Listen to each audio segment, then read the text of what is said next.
The morning sun painted Whispering Pines Drive in shades of gold, the kind of perfect June Saturday that practically demands to be seized. Sarah Mitchell stood at the kitchen window, coffee mug steaming in her hands, watching her two children, Lucas, 8, and Emma, 5, already pressed against the sliding glass doors that opened onto their backyard. "Mom, can we go in the pool? Please, please." Emma's voice had that whiny quality that meant she'd been asking for at least 10 minutes. It was 9:47 a.m. Sarah had promised them a pool day last Thursday, when Lucas had completed his final week of second grade and Emma had finished kindergarten. The pool, installed 6 months ago after they'd closed on the house, had become the centerpiece of their summer plans. $12,000 for the privilege of a home in Whispering Pines, and yes, the HOA fees were astronomical, but the pool was theirs. "Give me 10 minutes to finish my coffee," Sarah said, though she was already moving toward the stairs. "And get your floaties on." Her husband, Mark, came down as she was changing into her swimsuit.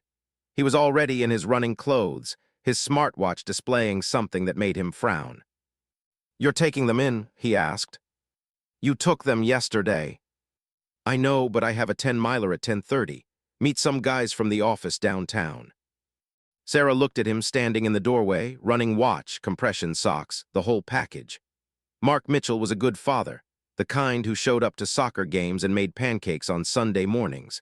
But he was also the type who optimized everything, scheduled everything, and sometimes forgot that parenting required showing up without a timer. "I've got this," she said, pulling her sundress over her swimsuit. "Go run." He kissed her forehead, apologized anyway, and promised to be back by noon. Sarah watched him leave, listened to the garage door open and close, and for just a moment she felt that familiar flutter of being the one who always managed everything. Then Emma shrieked with delight. "Lucas, Mom said yes," and Sarah pushed the thought away. The backyard was a sanctuary of their own making. The previous owners had left behind overgrown hedges and cracked concrete. Sarah and Mark had spent 3 weekends last fall clearing, planting, and planning. They'd splurged on the pool, a rectangular 12-by-24 saltwater system with a gradual slope, specifically because the kids needed a place to grow confident in the water. No more expensive swim lessons at the Y, no more trips to the community center that smelled like chlorine and desperation. The water was still cool on her skin, shocking and alive. Emma clung to her mother's neck while Lucas practiced his freestyle strokes his swimming instructor had taught him, all determination and slightly flailing technique. Sarah floated on her back, one hand always on Emma, watching clouds move across the sky and listening to her children's joy translate into a kind of music. "Cannonball," Lucas announced, and Sarah barely had time to prepare for the splash. They'd been in the water for 42 minutes when Sarah first noticed the shadow. It was subtle, a shift in the light at the corner of the yard. She thought nothing of it, focused on helping Emma learn to float on her stomach. But the shadow moved, lingered, moved again. When she looked up, there was Patricia Henning, the HOA president, standing at the edge of the property line with her phone held up like evidence. Patricia was the kind of woman who'd clearly been beautiful once and had made a permanent career out of remembering it. She was perhaps 55, with blonde hair that required professional maintenance, and she wore clothes that cost more than Sarah's monthly car payment. More importantly, Patricia had a way of existing that made everyone around her feel they were failing some test she'd made up. "Oh, hi, Patricia," Sarah called, one hand still on Emma's waist. "Kids are just practicing their strokes." Patricia lowered her phone slowly. She was not smiling. "I can see what they're doing." "Would you like to come in? I mean, we have some pool floaties for guests if—" "I don't swim," Patricia said. It was the tone that made it sound like swimming was something poor people did. "I'm here because I've been receiving complaints." The water suddenly felt colder. Sarah's hand tightened slightly on Emma's small body, but she kept her voice light. "Complaints." "Multiple residents have reported excessive water displacement, splashing noise, and general pool disturbance on a Saturday morning." Patricia consulted her phone as though reading from a formal report. "Between the hours of 9:47 a.m. and—" she checked her watch. "Approximately now." Lucas had noticed the tension and had stopped swimming. He floated quietly near the shallow end, watching. "Patricia, it's a pool for a family on Saturday morning." Sarah heard the edge creeping into her voice and forced it back down. Patricia Henning had that effect on people. "Kids are supposed to splash." The HOA covenant specifically addresses quiet enjoyment of properties during weekends. Excessive water disturbance creates noise that travels and affects neighboring properties. It's water in a pool on my own property. Patricia tilted her head slightly, an expression of practiced sympathy that was somehow more insulting than cruelty. I understand it's frustrating, but rules exist for a reason, Sarah. We all chose to live here because of the standards we maintain. The next time residents complain, I'll need to file an official report. She left without waiting for a response, and Sarah stood in the water with her children, feeling something precious disappear, like it was draining out through a hidden leak. "Mom, are we in trouble?" Emma asked, her small hand finding Sarah's. "No, baby," Sarah said automatically. "No trouble." But that night after the kids were asleep, Sarah pulled up the HOA covenant on her laptop. 57 pages of regulations, amendments, addendums, and footnotes. Most of it was standard homeowners association material, mailbox colors, lawn maintenance, fence heights. But there it was, buried on page 34. Excessive noise disturbance, including but not limited to recreational water displacement resulting in audible sound travel, is subject to a formal warning and potential fine not to exceed $500 per occurrence. A $500 fine for splashing. Mark read it over her shoulder, his expression shifting from confusion to something harder. That can't be enforced. That's insane. Do you see a clause that exempts children or weekends? Sarah, this is crazy. You're not doing anything wrong. She turned to look at him. Then why do I feel like I am? He had no answer. She closed the laptop and sat in the dark living room, listening to the quiet house, and thought about Patricia Henning's expression, not angry but certain. The kind of certainty that comes from knowing exactly which rules you're allowed to break. The letterhead was impressive in its formality. The content was not. Dear Ms. Mitchell, this letter constitutes a formal warning regarding violation of HOA Covenant Section 7, subsection C, excessive noise disturbance. On June 15, 2024, multiple residents reported disturbance from recreational water displacement activities occurring at your property located at 247 Whispering Pines Drive. Said disturbance resulted in audible sound travel affecting neighboring properties during peak residential hours, 9:45 a.m., 11:30 a.m. This represents a violation of the community standards established in your HOA covenant and purchase agreement. While this letter serves as an official warning, please be advised that subsequent violations may result in fines not to exceed $500 per occurrence. We appreciate your prompt attention to this matter and your commitment to maintaining community standards. Respectfully, Patricia Henning, HOA President, Whispering Pines Community Association. Sarah read it 3 times. Each time the words seemed to shift slightly, becoming more absurd, yet somehow more official. She texted Mark immediately, got an HOA letter. His response came within minutes. About what? The pool. You've got to be kidding me. She wasn't. She called him at his office, and he listened to her read the letter aloud, his frustration mounting with each sentence. This is a power play, he said flatly. Patricia's establishing dominance. Why? We haven't done anything wrong. That's exactly why. You're a threat to her. Mark, we're a family with a pool. How are we a threat to anyone? He was quiet for a moment. Because the HOA is about control and we just bought something that Patricia doesn't control. You're new to the neighborhood. You have money. You're not looking for permission to exist the way the people who have been here longer are. That scares people like her. It was a more sociological answer than Sarah expected from her husband, but it landed hard. She thought about Patricia standing at the property line, phone in hand, nodding timestamps like evidence. There had been something predatory in it. What do we do? Sarah asked. Nothing. We did nothing wrong. We ignore it. But ignoring it was harder than it seemed. That weekend, Sarah found herself anxious before taking the kids to the pool. She checked the weather, no wind to carry sound, the time, less busy hours, whatever that meant, and whether neighbors had any visible presence in their yards. It was exhausting. It was also, she realized with a sick feeling, exactly what Patricia had probably intended. Monday morning, Sarah's phone rang while she was making Luna's lunch for camp. It was her neighbor, Janet Kowalski, calling from next door. Janet was nice, the kind of neighbor who'd brought over cookies when they'd moved in, who'd helped them figure out the trash collection schedule. Janet was someone Sarah liked.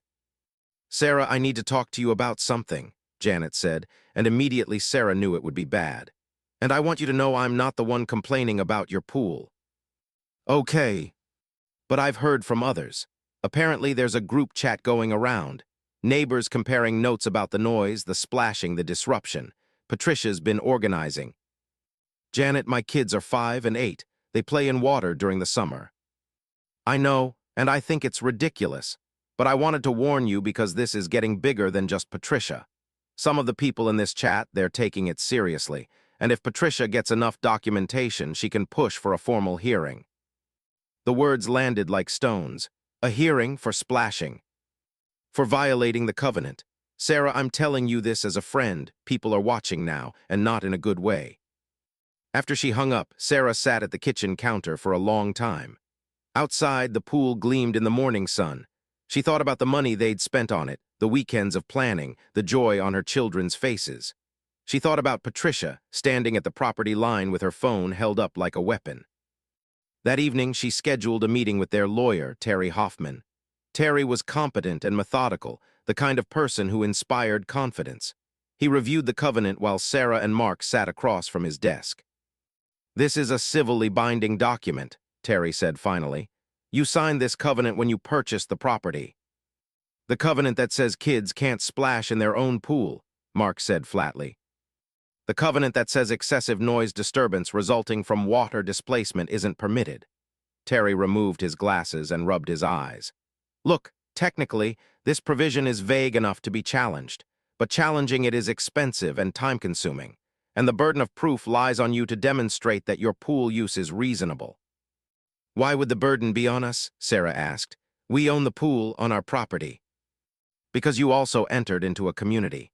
The HOA exists to enforce the covenants that all residents agreed to. It's in the paperwork you signed. So they can fine us for anything if enough people complain." "Theoretically, yes, but in practice, fines get contested. What I'm telling you is that if they pursue this, you have options, but they're not cheap." Silence filled the room. "How not cheap?" Mark asked quietly. "To fully litigate a covenant violation could run you $10,000 to $20,000 in legal fees if it goes to arbitration. If it stays within HOA mediation, maybe 5 to 8. Mark's jaw clenched. Sarah felt the bottom drop out of her stomach. "They could fine us $500, Mark said slowly, "and it would cost us $10,000 to fight it." "In the worst case, yes." After they left Terry's office, Sarah couldn't speak until they reached the car. Then she turned to Mark with something like despair. "They've got us trapped." Mark gripped the steering wheel. "Not yet." But driving home through Whispering Pines, past the neat rows of houses with their impeccable landscaping and carefully maintained facades, Sarah had a different thought. She was thinking about a documentary she'd watched once about how systems persist, how they protect themselves, how the people inside them stop questioning because questioning is painful, and it's easier to just enforce what already exists.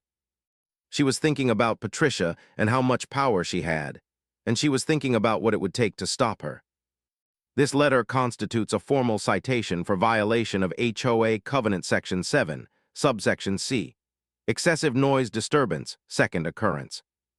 On June 22, 2024, between the hours of 10:15 a.m. and 11:45 a.m., multiple residents reported audible water displacement noise from your property. Witness accounts describe loud splashing, screaming, and water disturbance affecting neighboring properties during peak residential quiet hours. As this is the second documented violation, a fine of $500 is hereby assessed against your property account. This fine is due within 14 days of receipt of this notice. Should violations continue, further fines will be assessed at the maximum rate of $500 per occurrence, and the HOA board reserves the right to pursue additional remedies including, but not limited to, mandatory mediation, covenant violation hearings, and legal action. We look forward to your prompt compliance. Respectfully, Patricia Henning, HOA President. $500. $500 for her children screaming with joy in their own pool on a Saturday morning. Sarah read it with growing fury. Then she did something Mark had suggested they avoid. She called Patricia directly. "Patricia, hi, it's Sarah Mitchell from 247. "Sarah, I was hoping you'd call." Patricia's voice was honey smooth, which somehow made it worse. "Have you received your notice?" "I have, and I want to know who these multiple residents are. I want the specific complaints. I want documentation. The HOA has policies protecting complainant privacy. They're accusing my children of making too much noise while swimming in their own pool. I deserve to know who, and I deserve to know exactly what they claim happened." Patricia's tone shifted, became clipped. "Sarah, I understand your frustration, but the processes are in place for a reason. If you have concerns, you can request a formal hearing before the HOA board. I want to see the evidence first. There is a request procedure through our management company. I can have them send you information." Sarah hung up and immediately followed up with an email. "Per our conversation, I am requesting full documentation of all complaints filed against my property at 247 Whispering Pines Drive for alleged violations of Section 7, subsection C, including dates, times, names of complainants, and specific descriptions of alleged violations." The response came from the management company 3 days later. An email from someone named Derek Powell, who identified himself as HOA Compliance Manager. "Dear Ms. Mitchell, thank you for your request. Due to privacy considerations, the identities of complainants cannot be disclosed. However, I can provide you with the substantive claims. June 15, 2024, 9:47 a.m., 11:30 a.m. Loud splashing, children screaming, water noise traveling to adjacent properties. Complainant notes excessive recreational disturbance. Duration, approximately 1 hour 40 minutes. June 22, 2024, 10:15 a.m., 11:45 a.m. Screaming, splashing, water disturbance affecting quiet enjoyment of neighboring properties. Complainant notes extreme noise disturbance by small children. Duration, 1 hour 30 minutes. These complaints form the basis of the violations cited. If you wish to dispute these findings, you may request a hearing before the HOA board. Sincerely, Derek Powell, Compliance Manager. Sarah read extreme noise disturbance by small children 3 times. It took her a while to process that this was being offered as evidence of wrongdoing, that children playing in water was being documented like a crime. She forwarded the email to Terry with the message, "Is this normal? Can they fine us based on anonymous complaints with 0 specifics?" Terry called her within the hour. "That's actually more evidence than they usually provide," he said. "Look, here's what I'm seeing. The complaints are vague. They don't specify actual noise levels, don't compare to any objective standard, don't reference time of day restrictions in the covenant. It's subjective interpretation of excessive. But here's the problem. Subjective interpretation is exactly what HOAs are designed to enforce. It's the gray area where they operate. So they can just decide it's excessive. Essentially, yes, unless you can prove it objectively isn't." "How would I do that?" "Sound measurement. Hire someone to do a sound audit while you're using the pool. Get decibel readings. Compare them to what's considered reasonable for a residential pool. It would cost maybe $2,000, and it might give us ammunition if you want to fight this in a hearing." $2,000 to prove her children weren't making too much noise. Sarah hung up, and for the first time since this started, she cried. Not the quiet kind, but the kind where her whole body shook with the injustice of it. She cried because they'd done everything right, bought a nice house, paid the HOA fees, followed the rules, and somehow it still wasn't enough. They still weren't allowed to just be a family. But something hardened in her after she stopped crying. She called a sound engineer named David Chen who specialized in residential acoustics.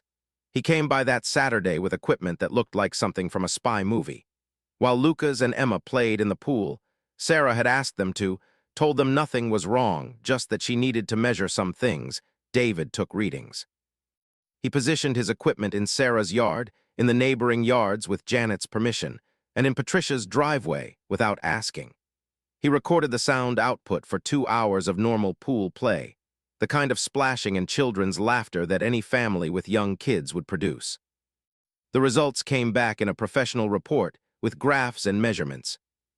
Average sound level during subject pool usage, 72-78 decibels. For reference, normal conversation 60 dB, lawn mower 90 dB, heavy traffic 80 dB. The measured levels are consistent with normal residential recreational activity and fall within acceptable ranges for daytime residential use. The sound profile is typical for a residential saltwater pool with young swimmers. 72 to 78 decibels, less than a lawn mower, quieter than traffic. Sarah printed the report, highlighted the key findings, and sent it to Patricia, Derek Powell, and Terry. Here is the objective evidence that our pool use is within normal, reasonable parameters. Our children playing are making the same amount of noise as a normal conversation. I expect the fines to be rescinded. Patricia's response came the next morning. Sarah, while I appreciate the technical information, the HOA covenant does not establish specific decibel limits. The standard is excessive noise disturbance, which is evaluated qualitatively based on community standards and neighbor feedback. Your evidence does not negate the complaints we have received. The fine stands. We look forward to your payment. Patricia. And that was when Sarah understood. It didn't matter what the objective reality was. Patricia had decided there was a problem, and there would be a problem because Patricia said there was. The system only worked one way, toward enforcement, toward punishment, toward control. That night, Sarah opened her laptop and did something she'd been avoiding. She searched for Patricia Henning HOA violations and Whispering Pines Homeowners Association complaints. She found a Reddit thread from 3 years ago, deleted now but archived. A woman named Michelle Cortez asking for advice because the HOA president had fined her for excessive lawn irrigation during a drought. The fine was $200. Michelle had tried to fight it, but Patricia had produced 3 complaints from residents about water usage. Then Sarah found an archived neighborhood forum post from 4 years ago, a man named David Brenner discussing the hostile HOA environment. His son had been fined for parking a car in his driveway overnight. Patricia had cited a covenant about parking in designated areas only, and apparently his driveway didn't count. The fine was $300. Post after post, case after case. Patricia's name appearing again and again, always the enforcer, always the one with the complaints, always the one who interpreted the rules to her advantage. And in every case when someone tried to fight back, the HOA had simply escalated. More fines, more complaints, more documentation of alleged violations. Sarah kept reading until nearly 2 a.m., her laptop glowing in the dark living room. Mark came down around 1:30, saw her there, and just sat with her without speaking. I'm not paying the fine, Sarah said quietly. Not this time. What will they do? I don't know, but I'm done accepting that this is normal. Mark took her hand. Okay, then we fight. But Sarah was already planning something else. Because as she'd scrolled through those archived posts, she'd seen something else emerging. A pattern not just of Patricia abusing her power, but of neighbors accepting it. Of people who had been scared into silence or who'd simply moved away. She thought about Michelle Cortez and David Brenner and whoever else Patricia had taken down. And she realized something. They'd all been alone. Monday morning, Sarah knocked on Janet Kowalski's door at 8 a.m., knowing her neighbor would be home before her shift at the clinic. I need your help, Sarah said without preamble.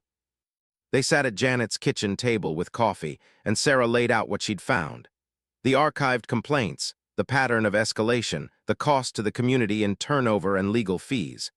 And most importantly, the sound audit data that proved the pool noise was objectively reasonable. Janet, I'm not crazy, right? This is insane. Janet nodded slowly, something shifting in her expression from sympathy to anger. It's more insane than you know. The Brenners were friends of mine. David sold the house because Patricia kept fining them. He finally paid $6,000 just to move away. Did anyone else complain about Patricia back then? To who? She's the president, and she's good at making people feel like they're the problem, not her. Sarah leaned forward. What if they weren't alone? What if the Brenners had known about Michelle Cortez, and Michelle had known about you, and all of you had stood together? Sarah, what are you doing? I'm going to find out how many people Patricia has bullied, and I'm going to tell them they're not crazy, and I'm going to ask them to stand with me. Over the next 2 weeks, Sarah became a detective in her own neighborhood. She called Terry to understand the FOIA request process for HOA records.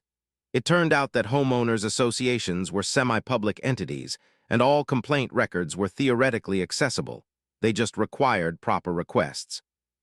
She filed the request for all complaints filed in the past 5 years by or to the attention of Patricia Henning. While that process worked through channels, Sarah did something simpler. She started talking to people.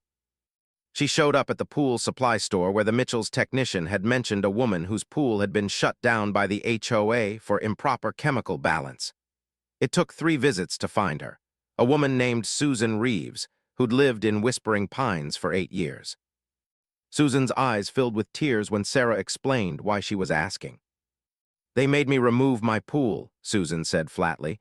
$15,000, paid for installation, and Patricia cited some covenant clause about water features exceeding size regulations. But the pool was within the dimensions. I checked. She just decided it was ugly. "Did you fight it?" "I consulted a lawyer, $2,000 retainer, and he said I could probably win, but it would take 6 months and cost $15,000 more. I chose to fill it in instead." Sarah documented the conversation and moved on to the next person. She attended the community center events, the neighborhood barbecues, the places where Whispering Pines residents gathered.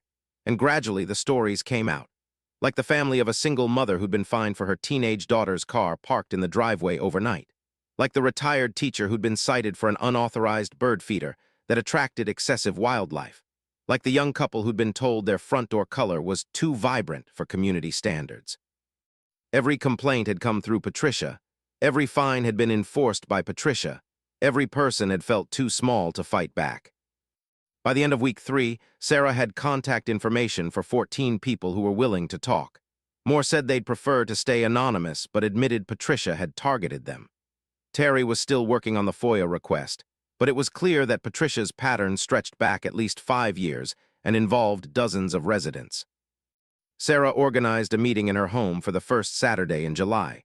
She didn't announce it widely, just called the people she'd talked to personally. She wanted to see if they'd actually show up or if fear would keep them home. 8 people came. 8 people in her living room, eating cookies and drinking lemonade, and none of them looked directly at each other until someone started talking. It was Janet who broke the silence.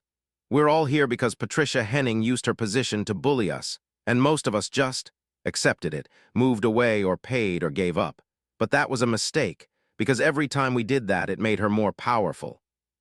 David Brenner was there via video call, calling from his new home in a different state.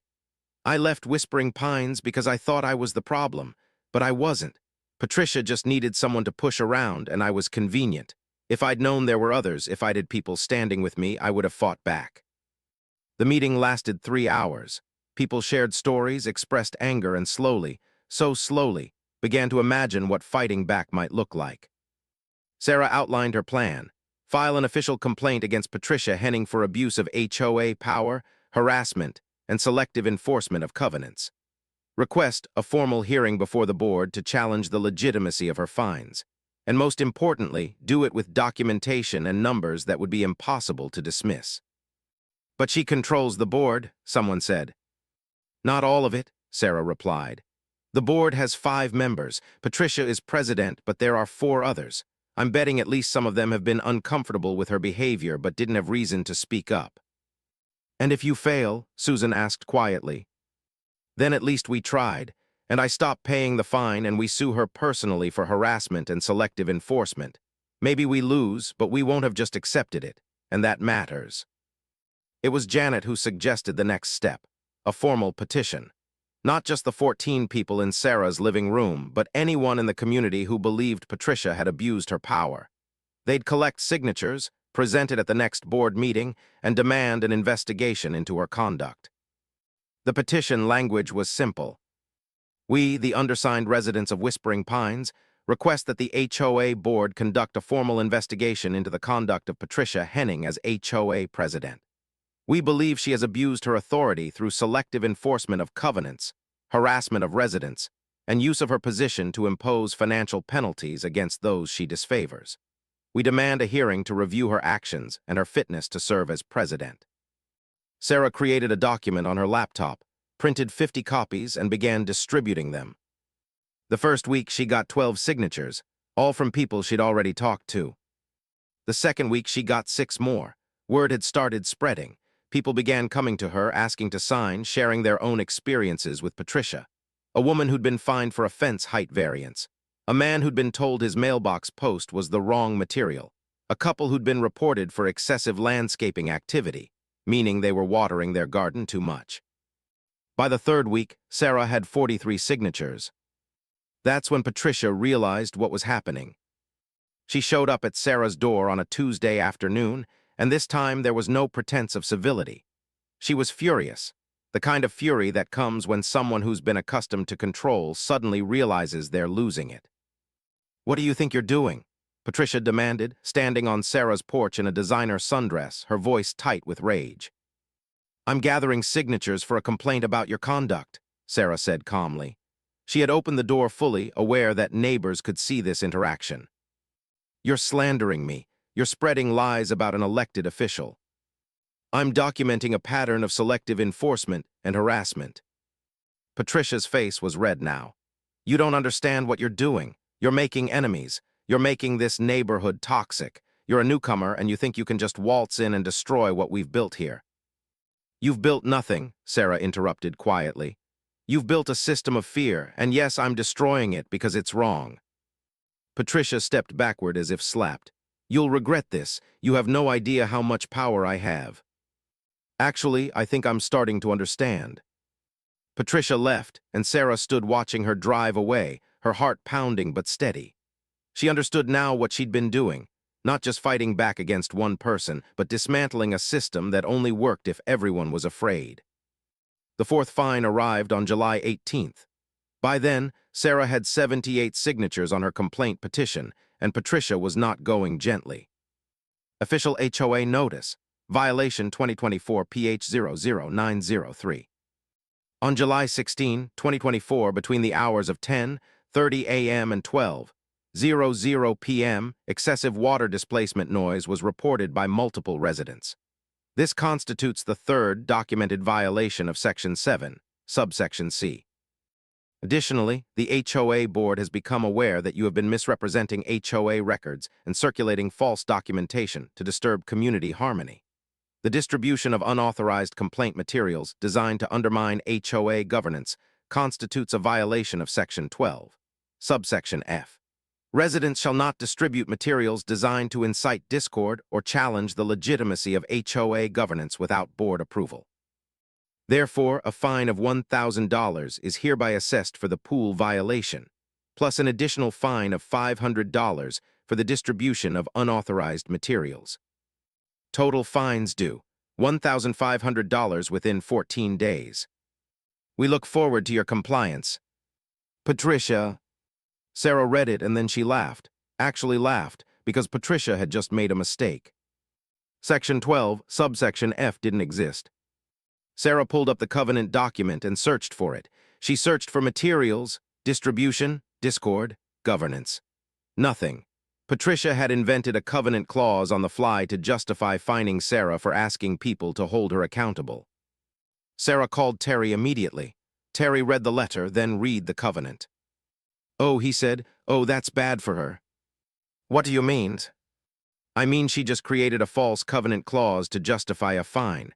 That's not selective enforcement or abuse of authority, that's fraud. That's illegal." The board meeting was scheduled for July 25th. Sarah had planned to present her petition with all 78 signatures. It had grown to 82 in the last week. But now she had something better, evidence of fabrication. She showed up early with Terry and with Janet. The board meeting was held in the Whispering Pines Community Center, in a room painted in soothing pastels that somehow made the situation more surreal. The 5 board members sat at a long table, Patricia in the center, flanked by Mark Rothstein, the treasurer, Linda Chen, the secretary, Robert Williams, the grounds committee chair, and James Frey, the newest member, appointed just 3 months prior.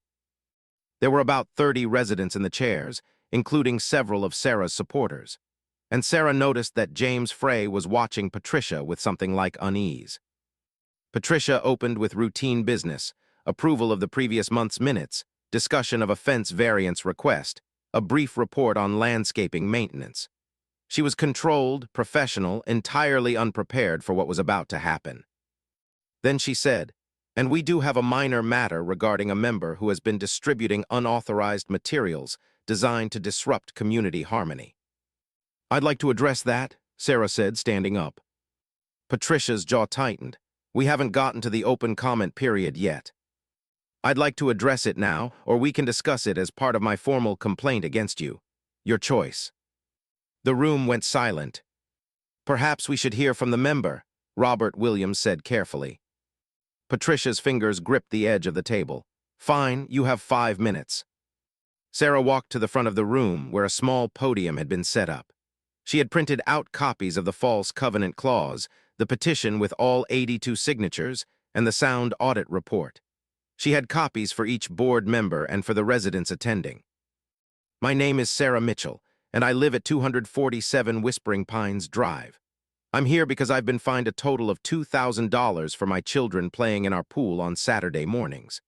More recently, I was fined $500 for allegedly violating Section 12, subsection F of the HOA covenant, a section that does not exist." She held up the false citation. The room erupted in murmurs. "I have the actual covenant here. I've reviewed it completely. Section 12, subsection F, as cited in the fine, does not appear anywhere in the official document. This means Patricia Henning fabricated a covenant clause to justify punishing me for filing a complaint against her conduct." Patricia stood up. "That's a misunderstanding." "It's fraud," Terry said quietly from his seat. "Creating a false legal document to justify penalties is fraud." James Frey and Linda Chen exchanged a look. Robert Williams leaned back in his chair, his expression unreadable. Sarah continued, "But this isn't new. I've documented a pattern of selective enforcement going back 5 years. Patricia has used her position to intimidate residents, impose arbitrary fines, and drive people out of the community because she disagreed with them. I have 82 residents who have signed a petition requesting an investigation into her conduct." She placed the petition on the table. Robert picked it up and began reading. "How many people is that?" Linda Chen asked. "Out of how many total residents?" Mark Rothstein added. "The community has 247 homes," Sarah said. 82 signatures is significant, and that's from people willing to put their names down despite knowing Patricia's power." Patricia's face was now the color of a tomato. "This is slander. This is a witch hunt. These people are malcontents who couldn't follow simple rules." "The rule about not splashing in my pool?" Sarah asked calmly. "That rule that exists nowhere in the covenant, or the rule you just invented to fine me for complaining about your conduct?" "You're distorting what happened." "No, you did, and you've done it to dozens of residents over the years." Sarah pulled out her phone and clicked to the archived forum posts. "David Brenner left this community because you fined him $6,000 for parking in his own driveway. Michelle Cortez was fined for lawn irrigation.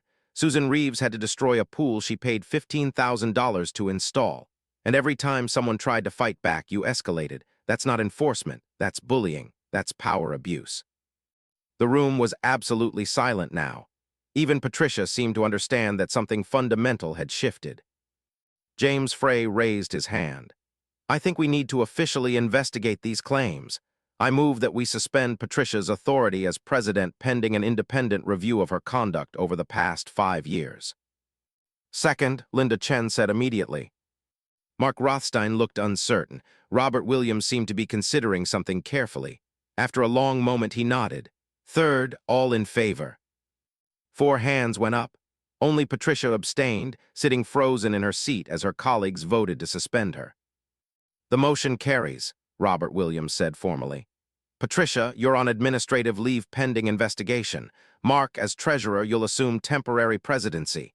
James, you'll head the investigative committee. Linda, you'll coordinate with our legal counsel." Patricia stood so abruptly her chair fell backward. "You can't do this to me. I've given this community 10 years. I've maintained our standards. And you're going to throw me away because of some newcomer's vindictive lies." "You created a false covenant clause," James said calmly. "That's not a lie, that's a fact. That's illegal." Patricia left the room, and Sarah watched her go, feeling something like relief and something like sadness simultaneously. Because Patricia wasn't evil exactly. She was just someone who'd been given power and had used it badly, and no one had stopped her until now. The meeting continued. The board voted to rescind all fines against Sarah pending review of the covenant violations. They voted to open an investigation into all fines issued over the past 5 years. They voted to establish a new appeals process that would prevent any single board member from making unilateral enforcement decisions. When it was over, residents lined up to shake Sarah's hand. Some were people she knew. Others were people who'd been watching from the back of the room, people who'd been victimized by Patricia's system and were seeing hope for the first time in years. David Brenner called that night, his voice shaking slightly. "I can't believe you did this," he said. "Do you understand what this means? I can tell my wife I wasn't crazy. I can tell my son that standing up to bullying actually matters." Sarah felt tears in her eyes. "I couldn't have done it without people like you, people who were willing to talk about what happened even when it was hard." "I wish I'd done it," David said. "When I was there, I wish I'd fought instead of just leaving." "You did now by helping me, by telling your story." After she hung up, Sarah stood in her quiet house and looked out at the pool, glowing softly in the darkness. It was the same pool that had started everything, but it meant something completely different now. It meant that even when systems seemed immovable, even when power seemed absolute, there were ways to push back. Ways that required collective courage, but ways that worked. The investigation into Patricia Henning's conduct took 8 weeks. The HOA retained an independent legal firm that reviewed every fine, every complaint, every decision made in the 5 years Patricia had served as president. What they found was methodical and damning. 83 fines issued. Of those, the investigators determined that at least 46 had no legitimate basis in the covenant and appeared to be motivated by either Patricia's personal preferences or retaliation against residents who'd questioned her authority. Numerous covenant clauses had been misinterpreted or applied inconsistently. In a handful of cases, clauses were cited that didn't actually exist in the official document, including the one used against Sarah. The investigation concluded that Patricia Henning had used her position to impose financial penalties and emotional distress on residents in violation of state laws governing homeowners associations. It recommended that she be removed from the board permanently and that the community consider civil litigation to recover fines obtained under false pretenses. But before the board could formally vote on those recommendations, Patricia did something surprising. She resigned.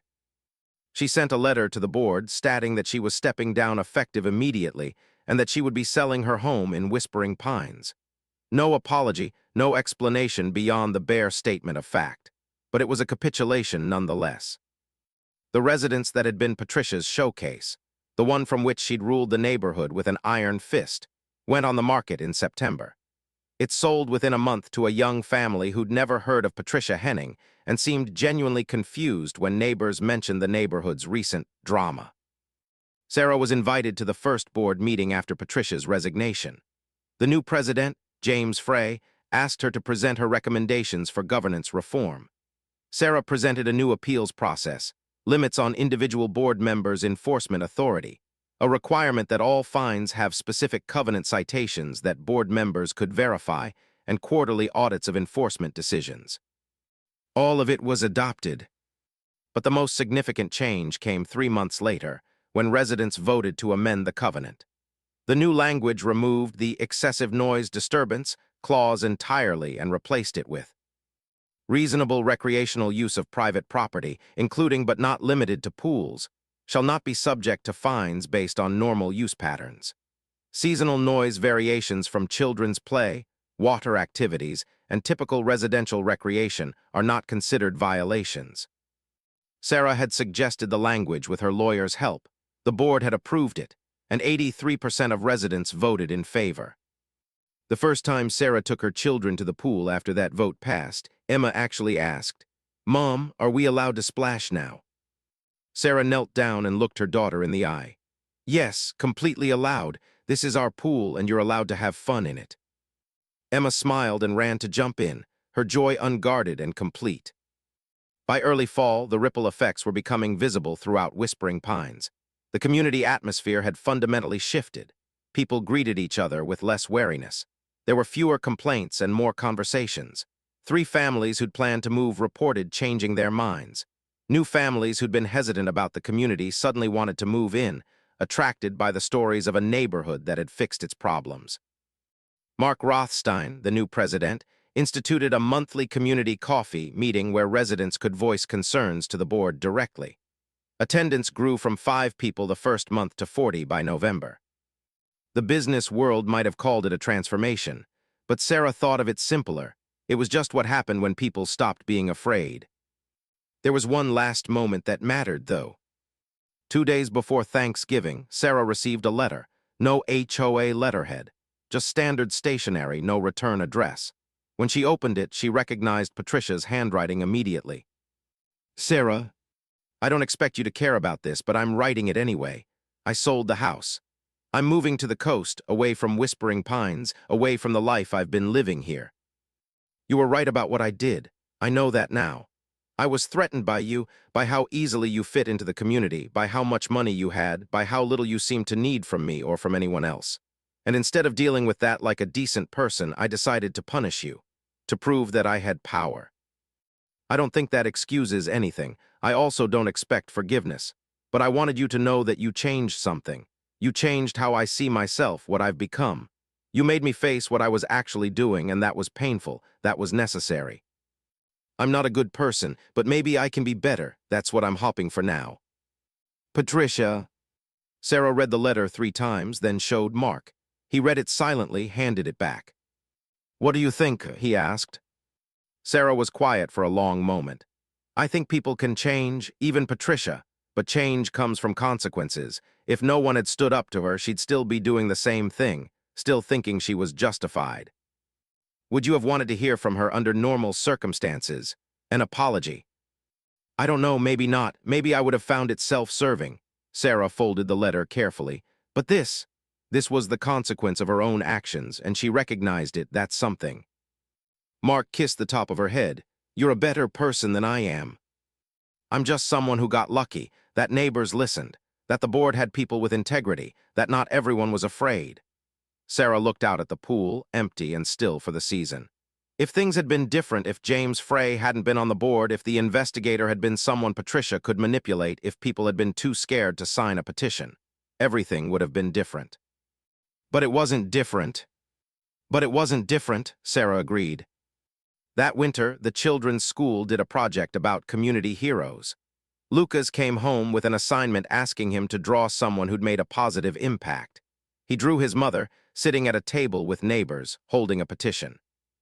"That's me," Sarah asked, surprised. "You fixed the neighborhood," Lucas said matter-of-factly. "Mrs. Kowalski says you're a hero." Sarah pulled him close, feeling the weight and the lightness of that description simultaneously. She wasn't a hero. She was just a person who'd gotten angry and had been lucky enough to have other people get angry with her. But maybe that was what heroes were when you got down to it. People who refused to accept that things had to be broken. People who took the risk of believing that change was possible, even when the system was designed to prevent it. The following spring, when summer approached and the question of the pool came up again, Emma asked, "Can we have a pool party for my birthday?" Sarah said yes without hesitation. She made the invitations fancy. She bought decorations. She told 30 neighbors that they were welcome to bring their families and celebrate.